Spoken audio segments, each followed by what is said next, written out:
ನಮಸ್ಕಾರ ಎಲ್ಲರಿಗೂ. ಇವತ್ತಿನ ಇನ್ಫಾರ್ಮೇಶನ್ ವಿಡಿಯೋದಲ್ಲಿ ನಾನು ಹೇಳ್ತಾ ಇರೋದು ಮೊಬೈಲ್ ಸ್ಟೋರೇಜ್ ಬಗ್ಗೆ. ಹೌದು, ಮೊಬೈಲ್ ಸ್ಟೋರೇಜ್ ಫುಲ್ ಆದ್ಮೇಲೆ ಮೊಬೈಲ್ ಹ್ಯಾಂಗ್ ಆಗೋದು, ಎದೆದಕ್ಕೂ ಕೆಲ್ಸಕ್ಕೆ ಬಾರದೇ ಇರೋ ತರ ಆಗುತ್ತೆ. ಇದಕ್ಕೆ ಮೇನ್ ರೀಸನ್ ಸ್ಟೋರೇಜ್. ಈ ಸ್ಟೋರೇಜ್ ಬರೀ ನೀವು ಬೇಕಾಗಿಲ್ಲದೆ ಇರೋ ಆಪ್ಸ್ ನ ಡಿಲೀಟ್ ಮಾಡೋದು ಅಥವಾ ವಿಡಿಯೋಸ್ ಇಮೇಜಸ್ ನ ಡಿಲೀಟ್ ಮಾಡೋದ್ರಿಂದ ಮಾತ್ರ ಕಡಿಮೆ ಆಗಲ್ಲ. ನೀವು ಯಾವುದೋ ಒಂದು ಟೈಮ್ ಅಲ್ಲಿ ಇನ್ಸ್ಟಾಲ್ ಮಾಡಿ ಅದನ್ನ ಅನ್ಇನ್ಸ್ಟಾಲ್ ಮಾಡಿರ್ತೀರಾ ಕೆಲವೊಂದು ಆಪ್ಸ್ ನ, ಅದನ್ನ ಹೋಗಿ ನೀವು ಪ್ಲೇ ಸ್ಟೋರ್ ಅಲ್ಲಿ ಡಿಲೀಟ್ ಮಾಡಿರಲ್ಲ. ಅದಕ್ಕೋಸ್ಕರ ಸ್ಟೋರೇಜ್ ಫುಲ್ ಅಂತ ತೋರಿಸುತ್ತೆ. ಈಗಲೇ ಹೋಗಿ ನೀವು ಪ್ಲೇ ಸ್ಟೋರ್ ಅಲ್ಲಿ ಈ ತರ ಚೆಕ್ ಮಾಡ್ಕೊಳ್ಳಿ. ಈ ವಿಡಿಯೋನ ಸ್ಕಿಪ್ ಮಾಡದೆ ಕೊನೆವರೆಗೂ ನೋಡಿ. ಹಾಗೆ ಈ ವಿಡಿಯೋನ ಸೇವ್ ಮಾಡ್ಕೊಳ್ಳಿ. ಹಾಗೆ ಈ ವಿಡಿಯೋನ ನಿಮ್ಮ ಫ್ರೆಂಡ್ಸ್ ಅಂಡ್ ಫ್ಯಾಮಿಲಿಗೆ ಶೇರ್ ಮಾಡಿ. ಮೊದಲೇದಾಗಿ ನಿಮ್ಮ ಪ್ಲೇಸ್ಟೋರಲ್ಲಿ ಹೋಗಿ ನಿಮ್ಮ ಪ್ರೊಫೈಲ್ ಮೇಲೆ ಕ್ಲಿಕ್ ಮಾಡ್ಕೊಳ್ಳಿ. ಇಲ್ಲಿ ಮ್ಯಾನೇಜ್ ಆ್ಯಪ್ಸ್ ಡಿವೈಸ್ ಅಂತ ಇದೆ, ಅದ್ರ ಮೇಲೆ ಕ್ಲಿಕ್ ಮಾಡಿ. ಮ್ಯಾನೇಜ್ ಮೇಲೆ ಕ್ಲಿಕ್ ಮಾಡಿ.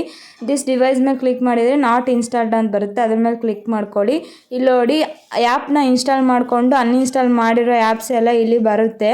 ನಾವು ಆ್ಯಪ್ಸ್ನ ಅನ್ಇನ್ಸ್ಟಾಲ್ ಮಾಡಿದ್ದೀವಿ ಅಂದ್ಕೊಂಡಿರ್ತೀವಿ, ಬಟ್ ಆ್ಯಪ್ಸ್ ಎಲ್ಲ ಇಲ್ಲಿ ಇದ್ದಾವೆ. ಈ ಥರ ಹೋಗಿ ಡಿಲೀಟ್ ಮಾಡ್ಕೊಳ್ಳೋದ್ರಿಂದ ಮೊಬೈಲ್ ಸ್ಟೋರೇಜ್ ಕಡಿಮೆ ಆಗುತ್ತೆ, ಹಾಗೆ ಮೊಬೈಲ್ ಕೂಡ ಸ್ಪೀಡಾಗಿ ವರ್ಕ್ ಮಾಡುತ್ತೆ. ನಿಮ್ಮ ಮೊಬೈಲಲ್ಲಿ ಈ ಥರ ಇದ್ರೆ ಈಗಲೇ ಹೋಗಿ ಚೆಕ್ ಮಾಡ್ಕೊಳ್ಳಿ. ನಾನು ಹೇಳಿರೋ ಈ ಇನ್ಫಾರ್ಮೇಶನ್ ನಿಮ್ಗೆ ಇಷ್ಟ ಆಗಿದ್ರೆ ನಮ್ಮ ಪೇಜ್ನ ಈಗಲೇ ಫಾಲೋ ಮಾಡ್ಕೊಳ್ಳಿ. ನೆಕ್ಸ್ಟ್ ಇನ್ಫಾರ್ಮೇಶನ್ ವಿಡಿಯೋದಲ್ಲಿ ಸಿಗೋಣ. ಬಾಯ್.